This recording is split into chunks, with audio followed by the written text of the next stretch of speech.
E aí, Fernando, Então, meu amigo, prazer em tudo te ver, bem? cara. Bom ouvir tua Ei, voz. Nina, tudo bom? Sim. Obrigado. Nós vamos começar daqui a pouco. Vai curtindo, chamando o pessoal aí, para a gente começar às 18 horas daqui, 8 horas daí. Ei, Gustavo, obrigado por você estar aqui com a gente. Ele está comentando quem está ouvindo. Nós vamos começar daqui a pouco, viu, Fernando? Sim, sim. Mais 7 minutinhos aí. É uma boa. Muito frio? Paz, hoje aqui tava -6, com sensação de -10. Acho que deu uma nevadinha boa, não daquelas que a gente gosta, Ah, mas uma nevadinha mais ou menos, credo. entendeu?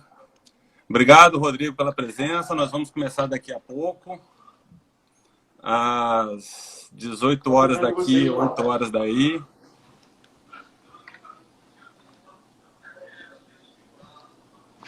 Obrigado, Bernardo. Então, Fernando, e aí tá quente, né? Porra, com sol pra cada um, velho. É, Tá punk. Meu último dia de férias, eu não tive coragem nem de ficar na praia, só fui dar um mergulho e voltei pra casa. Já não aguento mais. na Espanha, agora, lá em Madrid, meia-noite. É isso, Gustavo? Meia-noite. É, bom. Tem gente de Madrid, hein? Chique, hein, cara? Madrid, É, ah, rapaz. Cariacica, tá todo mundo aí. Ele, minha querida, obrigado por você estar aqui. Você faz parte disso também, Eli. No final, tá dando certo. Vai dar. É, Faltam 5 minutos. faltam 5 minutos ainda.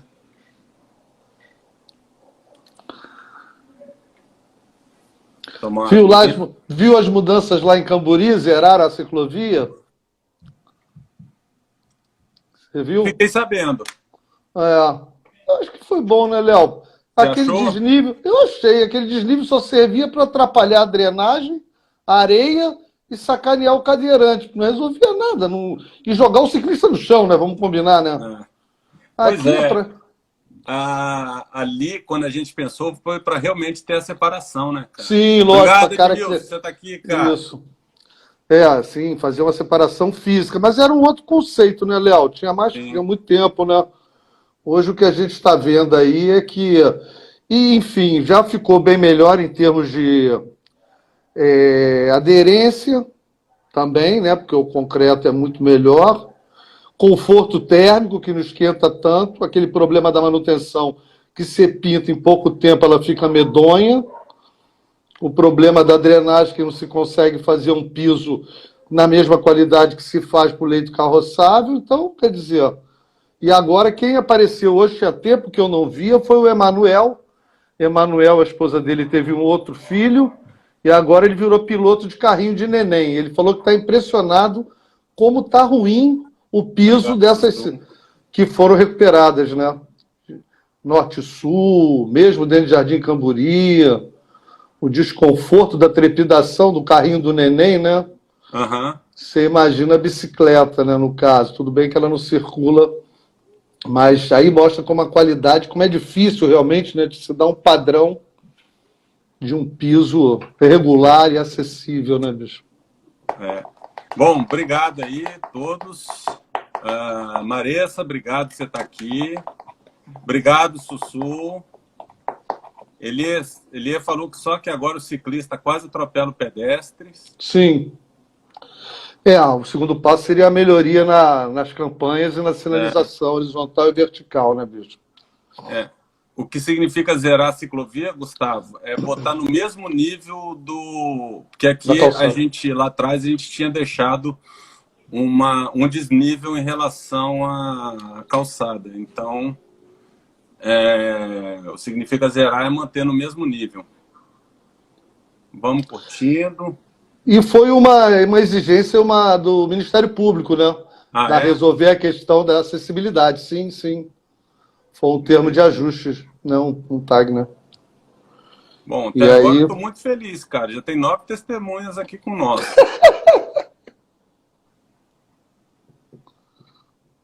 Muito bom. Muito bom. Daqui a 2 minutos a gente começa.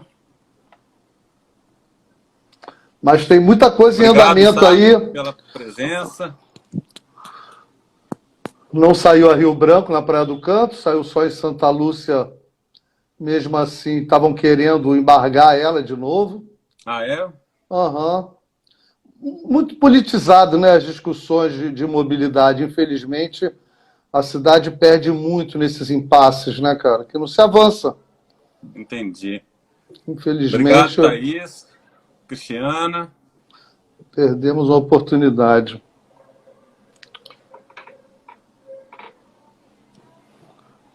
É. E hoje eu recebi Aqui a eu vou contar um lembrança. pouquinho Ah, do que a gente tem aqui. aham, O que eu percebi, né? Porque ainda não sou engenheiro aqui, né? Tem que sempre deixar bem claro, né? aham. E aí... Ó, 13 testemunhas, hein? Ô, bobo. Pois é. Ó, daqui a 1 minuto você pode começar. Tá. A orientação aqui da Roberta, daqui a 1 minuto a gente pode começar.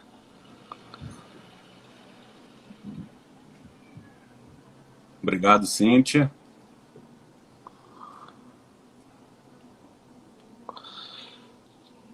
Minha sogra linda, obrigado.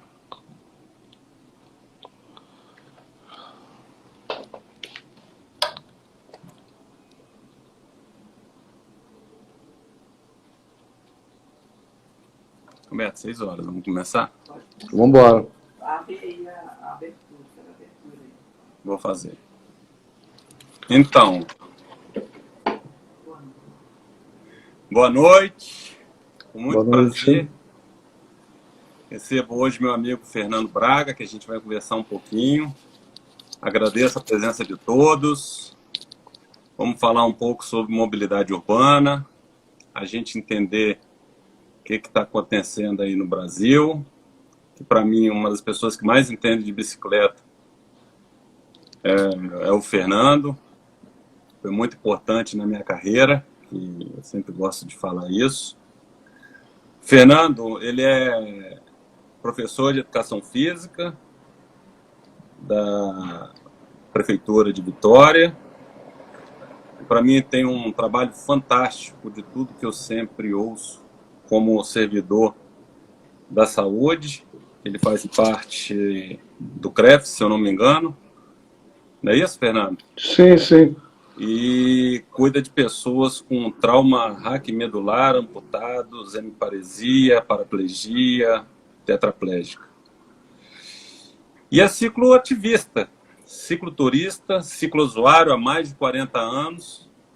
E sou muito grato, porque parte desses 40 anos, 20 aí eu acho que foi comigo, né? E eu gosto de lembrar, Fernando, lá atrás, nossos primeiros encontros não foram nada amistosos. Amistosos, é. Você com aquela vontade de melhorar, e eu com a vontade de aprender e tentar melhorar. E acho que a gente ficou aí bastante tempo nos bicando, até que nós sentamos um dia e falou, cara, eu tô no seu time. E você falou, pô, eu tô no seu. E a partir daí a gente fez essa... Pode dizer amizade, né, Fernando? Essa amizade, Certamente, certamente. uma amizade gostosa e em prol verdadeira, sem dúvida. do modal. E além de você, eu não posso deixar de falar, sabe, Fernando, que tiveram mais 3 pessoas que me marcaram profundamente nessa área. Uma quinta que não é daqui, mas que foi fundamental para a minha formação profissional, que foi o Luiz, o Manuel, a finada Detinha, que essa eram aulas que eu tinha com ela para poder entender como funcionavam as coisas. e o arquiteto Antônio, lá do Paraná, que trabalhava com o Sérgio Bianco e etc. Então, foram, assim, pessoas fundamentais, né? O Antônio Miranda, foram pessoas fundamentais, né? Para mim. E te agradeço profundamente por você estar aqui comigo. Eu que agradeço, meu amigo. O prazer é mútuo. E é importante a gente entender que a gente, às vezes, perde muito tempo até se colocar no lugar do outro, né? Uhum. Eu acho que foi aí que a gente começou realmente a progredir e nos tornarmos melhor como pessoas, né? Porque tínhamos o mesmo objetivo, só não conseguíamos visualizar esses lados, os lados que cada um ocupava na mesa, né? Das cobranças e das tentativas. Eu nunca vivi a dificuldade que vocês viviam, né? De fazer a coisa e ser atropelado pelas decisões políticas, né? Que a gente via que estava ali o grande entrave. Eu precisei estar mais junto de vocês para poder viver isso. E ver que eu só encontrei portas fechando quando eu estive lá também, né?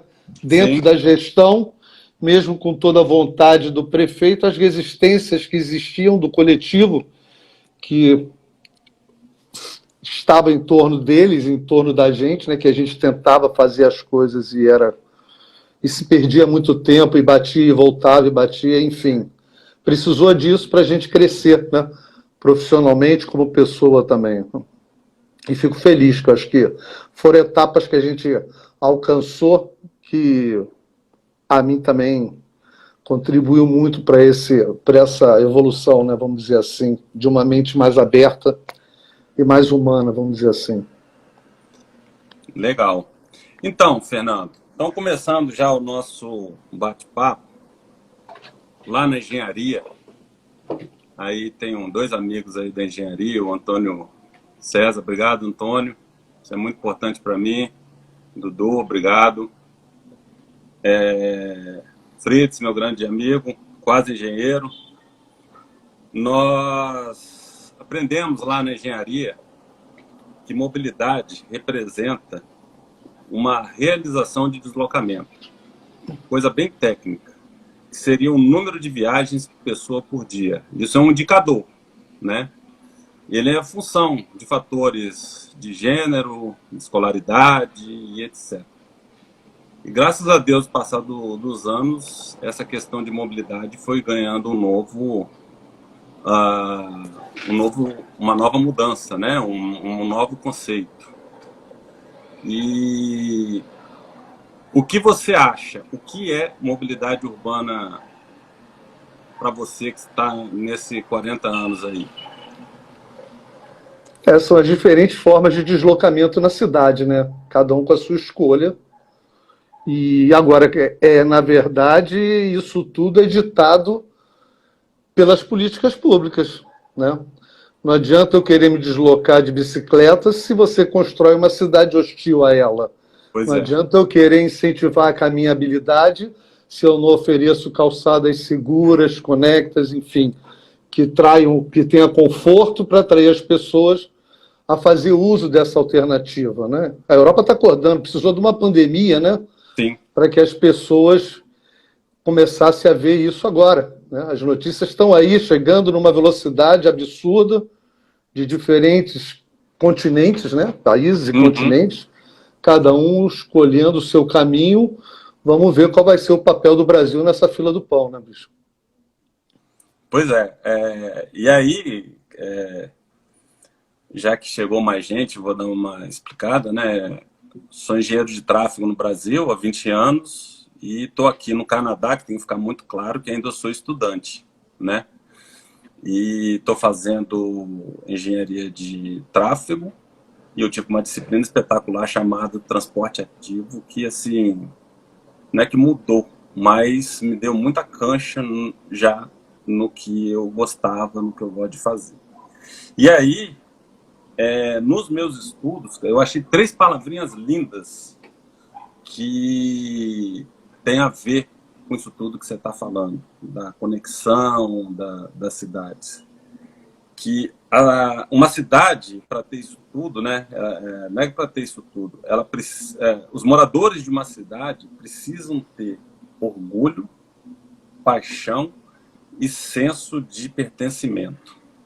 E ela só vai ter isso se tiver uma boa condição, uma boa harmonização, né, disso aí. Por quê? Porque as viagens, elas precisam ser feitas com tranquilidade, tem que ser agradável e principalmente eficiente. Se ela não for eficiente, já era, né, Fernando? E a eficiência passa muito pelo transporte ativo, né? Sem dúvida. Você teve experiência Sim. na Europa, né, que você passou. Uhum. Eu tive experiência como turista, tive experiência como de um workshop que eu fiz lá, né? Passei um mês trabalhando lá, então isso foi muito interessante para mim e eu vi o quanto que essa questão já é diferente aqui para nós, né? E aqui agora no Canadá, apesar de ser um país carrocrata, né, com essa palavra que você gosta de usar, né? Eu observo, cara, que está tendo muita mudança aqui. Então, eu acho que o caminho e solução para a cidade, acredito eu, tem que passar necessariamente pela mobilidade urbana. Difícil vai ser as pessoas entenderem o que é esse pertencimento, né? De viver a cidade, viver o bairro, viver a sua rua, né? O seu espaço de convivência, saber que é ali que a gente vive as maiores emoções, mas isso é uma formação muito humanista, né? Pode parecer poético, mas é eficiente, é funcional, né? Quando você vê os deslocamentos das diferentes cidades europeias, principalmente, e as escolhas, né, que eles fizeram da década de 70 para cá, vamos dizer assim, que foi quando começou a recuperar o espaço perdido para o automóvel, né? Principalmente a história da Holanda, né? Década de 70, a crise do petróleo, as mortes excessivas na cidade, né? Como as cidades se tornaram hostis às pessoas. E espantou as pessoas. Eles começaram a ver que não, esse espaço tem que voltar a ser da gente, porque junto com ele vem a solução para todos esses problemas da qualidade de vida, né? No espaço, e de realmente ter ali, viver ali as grandes emoções, né? Estar nas ruas, né? Vamos dizer assim. Sejam os cafés, sejam os boulevards, sejam os passeios, né? Enfim. O que as pessoas usam aquele espaço e numa outra cidade você não vê isso, né? A insegurança da ausência das pessoas, né?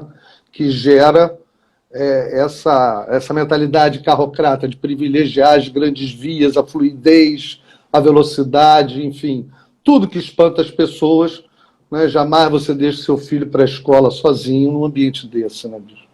Pois e esse pertencimento, vou voltar a falar um pouco mais, você observa, pelo menos aqui no Canadá, sabe, Fernando? Você sente vontade de estar na rua, apesar de estar frio, né? Você vê que as pessoas vão com alegria. Está nas ruas, né? Está nas ruas. Faz bem. Tá nas ruas. Lógico. Aí lembro uma vez um projeto que eu fiz no interior do estado, que eu tentei tirar, fazer uma mudança lá em montanha. E aí a arquiteta falou, rapaz, você está doido? Você não pode fazer isso. Porque se você mexe aí, nós vamos ter problema nesse trecho da via aí, por conta de que a principal rua da cidade, os pedestres andam ali, né? E aí você perde esse caminho, né, ali. E aí bate com aquela história de que aonde tem pedestre, aonde tem ciclista, tem vida, né? Então, por isso que eu acho que é a partir daí que passa a questão do pertencimento. É o que eu acho, assim, né? Certamente. E é o que eu vejo muito aqui disso aí. Sim, e não tornar a cidade apenas espaço para alguns, né? E para todos. Né? Independente da classe social, da situação econômica, né? Porque é aquela frase clássica do Penhalosa, né? Que cidade desenvolvida não é onde o pobre vai de carro, é onde o abonado usa transportes públicos, né, bicho? Exato. E isso torna o espaço todo diferente, né, cara? Mas, infelizmente, a gente está vendo aí, precisou o Covid chegar aí para fazer essas mudanças. A gente ainda não reagiu, não. Eu não vejo ainda nenhuma cidade brasileira fazendo as mudanças necessárias por conta da segurança sanitária, dos deslocamentos diários, quais as alternativas, como Paris está lançando aí os bairros de 15 minutos. Sim. Nova York, o Blasio hoje anunciou que vai tirar faixa de carro na ponte do Brooklyn e do Queens para as pessoas usarem bicicleta, né? E isso mostra que as pessoas estão preocupadas, estão correndo contra o tempo, porque tem que voltar ao mais próximo da normalidade ou viver essa nova normalidade da maneira que é possível, né? Uhum. Mas é mais do que necessário. E a WRI hoje também apresenta um documento sobre a qualidade do ar, que tem tudo a ver, né, das escolhas de mobilidade, né, e da melhoria da saúde pública das pessoas. Aquela fala minha antiga, que eu digo que o custo do transporte não pode ser apenas a relação custo-passageiro. Não tem pode. uma série de outras coisas que faz com que isso tudo possa até ser subsidiado, né? Já são hoje não sei quantas cidades no mundo em que o transporte é gratuito. E quem que está bancando essa fatura? Pois né? é. São as soluções, são as consequências dessas escolhas, né? Que reduz as doenças respiratórias, mortes por doenças ligadas ao sedentarismo, as doenças crônico-degenerativas, por conta dessa escolha da mobilidade ativa, né? Última milha caminhando, última milha pedalando, uso do transporte público, a diversidade, a integração entre eles, enfim, tudo isso, no final, tem políticas públicas de qualidade de vida e de saúde pública da população, né, bicho? Pois é. E aí, você falando aí, me lembro de algumas coisas do que eu andei lendo. Talvez você saiba, né, que tiveram alguns países na América Latina e alguns países na Europa, nesse período de pandemia, o modo de transporte mais usado foi a bicicleta. Né? Sim. Então, isso é bem interessante. Depois eu vou até falar, né, que faz parte do nosso bate-papo aqui, quando você falou da velocidade. Mais tarde a gente vai falar um item sobre isso, que aqui a velocidade é levada a sério mesmo. E aí eu vou explicar por quê, né? Então, continuando aí no que a gente estava imaginando, já falamos um pouco, mas e o transporte ativo?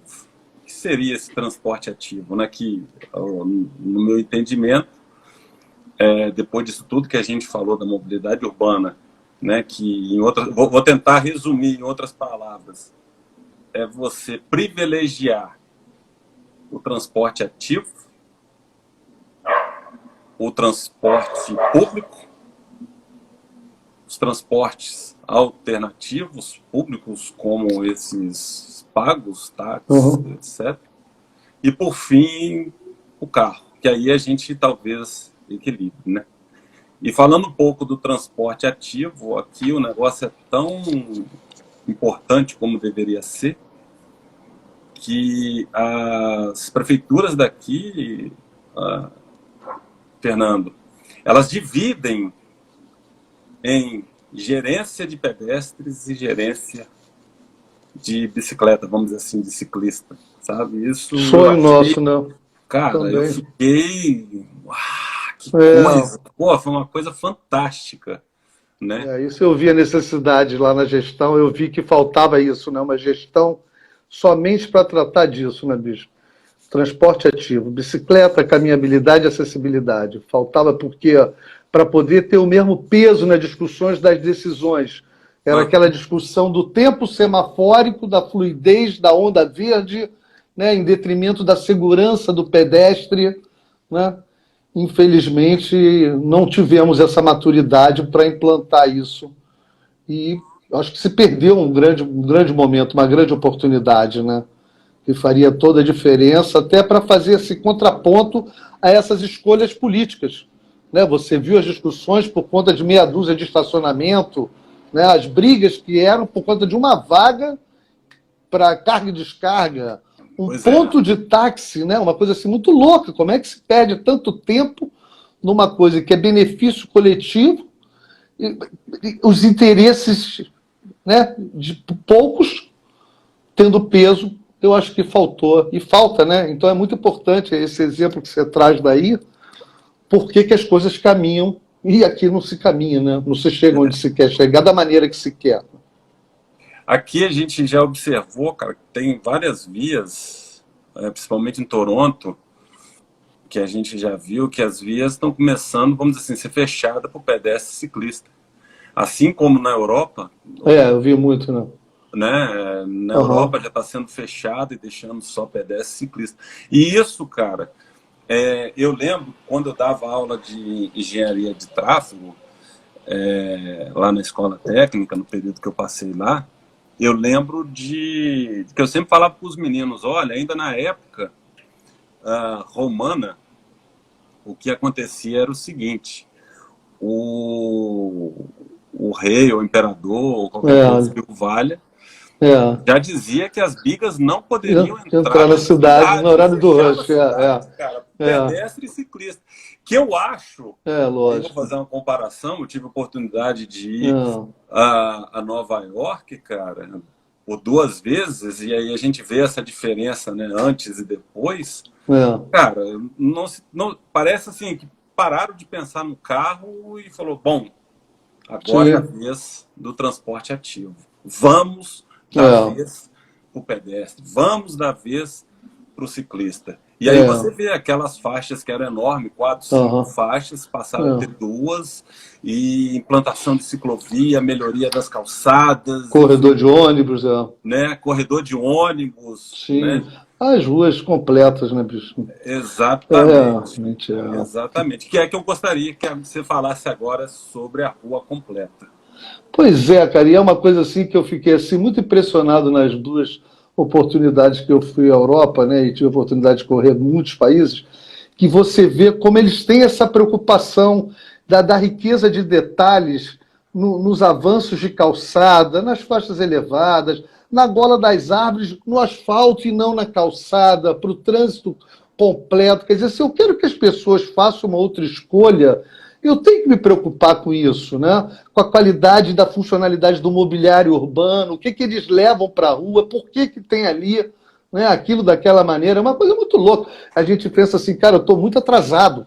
Quando você vê uma lixeira inclinada em ângulo para o ciclista passar e se desfazer do seu lixo, né? Enquanto aqui você está pedalando, quando muito você deixa já cair no chão, porque você não tem nem o que fazer com aquilo, né? Então é uma coisa assim, muito... A riqueza da preocupação com a acessibilidade e o respeito, né, às pessoas com mobilidade reduzida, que você vê desde o acesso aos transportes públicos até os próprios leitos, né, as próprias lotes, né, dos acessos aos prédios, enfim. É muito legal. É assim, uma coisa que a gente vê como falta pequenos detalhes nas tomadas de decisão, né? De você ver, porque eu até entendo as minhas críticas, né, à engenharia e ao urbanismo tradicional, vamos dizer assim, que não é o da cidade para as pessoas, porque é reflexo da formação que vocês tiveram, né? Foi isso que você ouviu lá na academia e é isso que você vai levar para a rua, e não pode ser diferente. O cara ainda está discutindo lá, igual no grupo que eu me afastei há um tempo atrás, num grupo de segurança viária, em que eu fui obrigado a ver um ex-diretor do Detran criticando o sincronismo dos sinais em Vitória, e eu peguei e entrei. O cara, pálida, que horas que o cidadão atravessa de um lado para o outro? Se eu abrir o sinal na Praça do Cauê e só fechar ele lá na Praça de Goiabeira, ele vai passar a Fernando Ferrari da Penha a 150 por hora, porra. Vai. E quem é que vai se atrever a andar a pé numa cidade como essa? Né? Que escolhas são essas? Se nós estamos discutindo segurança, né, a gente tem que ter essa preocupação. Tudo bem que você tenha esse outro lado, mas se a gente parar para pensar aí que a velocidade média das cidades em horário de pico mal passa de 20, você estabelecer uma velocidade segura de 30 no espaço urbano é extremamente plausível, possível, claro. Né, irmão? Então, claro. Essa mudança de mentalidade, E aí eu já passei de 60, né, Léo? Agora eu tô legislando em causa própria. Que eu não dou mais pico de 100 metros. Pô, me ajuda, né, velho? Segura que o velho tá se arrastando, né, cara? Durante a vida inteira eu não tive essa preocupação, mas agora eu perdi a vergonha na cara. Ô, meu irmão, segura a onda aí que eu vou demorar para atravessar, entendeu, bicho? Pô, vai fazer 8 pistas para tu vencer em quantos segundos? É 1 metro por segundo? 1.2. 1.2 é a média. Aí eu E vejo aqui, lá. inclusive, aprendi a calcular diferente, tá? Que foi muito legal. Foi muito legal. Porque senão vai ser igual aquela cena patética que eu vi há anos atrás, um amputado com uma bundeta canadense não conseguiu atravessar, saiu pulando igual o Saci Pererê, que as motos e os carros começaram a engolir ele na frente da rodoviária. Eu falei, credo, cara. Meu Deus do céu, isso é digno de registro, né, cara? Pois é. E aí, eu tenho visto aqui, né? Apesar de ser um assunto, talvez, a coisa de uns 4, 5 anos, né? Que começaram a falar aí no Brasil sobre a rua completa, que se falava em Porto Alegre, eu acho que tentou implantar alguma Curitiba, coisa. também já veio com a... O que eu tenho percebido aqui no Canadá, cara, que isso aqui está sendo meio que um roteiro, entendeu? E esse roteiro passa principalmente pelos planos de mobilidade. Porque aqui tem cidades menores que têm um plano de mobilidade de transporte, de uma forma geral. O da minha cidade, por exemplo, já tem um plano de mobilidade para ciclovia. Entendeu? Então, isso é muito bacana, sabe? Essa mudança que eu vi aqui, essas coisas que eu pude perceber aqui. Como eu te falei, eu não posso ainda executar nada porque eu sou um mero estudante, porque a profissão de engenharia aqui ela é regulamentada. Então, eu estou passando pelo caminho de aprender ainda, né? Vai ser um processo ainda demorado.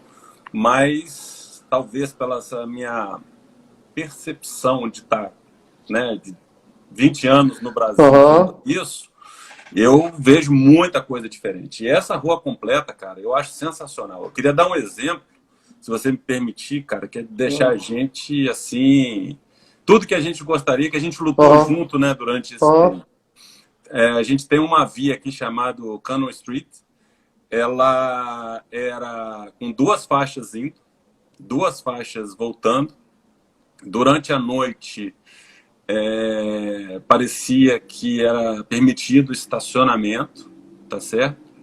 E nesse meio termo aí, né, tinha os ciclistas, que era um fluxo de ciclista grande. E aí eu achei uma coisa que eles foram muito inteligentes, porque a via principal tem um fluxo muito grande, né?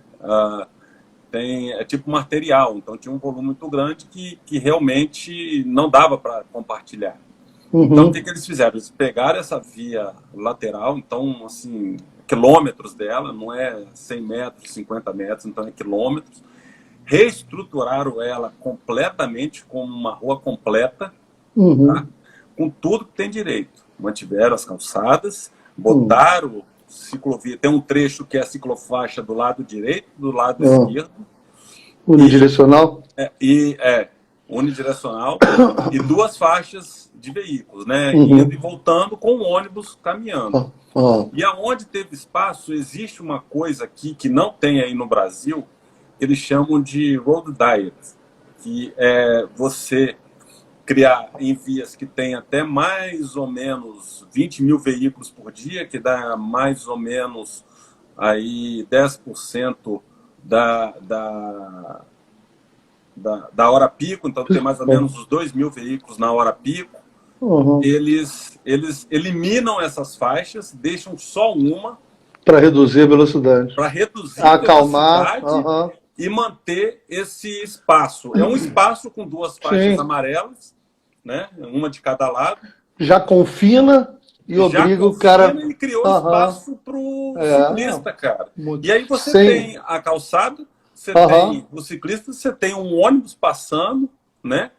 E tudo funcionando. E sem obra física, reduz a só... velocidade total. A velocidade passa a ser 30, 40 no máximo. Por imposição do confinamento, né, bicho? Aham. Que aí depois, quando a gente for falar de velocidade, eu volto a falar da questão da velocidade. Então, nisso, você cria uma rua completa, que eu acho e entendo que é uma solução muito boa para o Brasil. Só que tem que ser muito forte, porque cria uma briga com o carro, né? E você sabe que brigar com o carro... Não, ainda mais se não houver junto a isso o investimento nessas alternativas de escolha, né? Porque se eu vou privar o cara de usar o seu carro sem um ônibus, um transporte público de qualidade, sem uma calçada atrativa, sem uma ciclovia, uma infraestrutura cicloviária que convide a pessoa, aí nós vamos tomar porrada o tempo inteiro e não vamos chegar a lugar nenhum. Você não consegue levar isso para as ruas jamais, né, bicho? Pois e é isso que o conjunto que nos falta, né? A verdade é essa.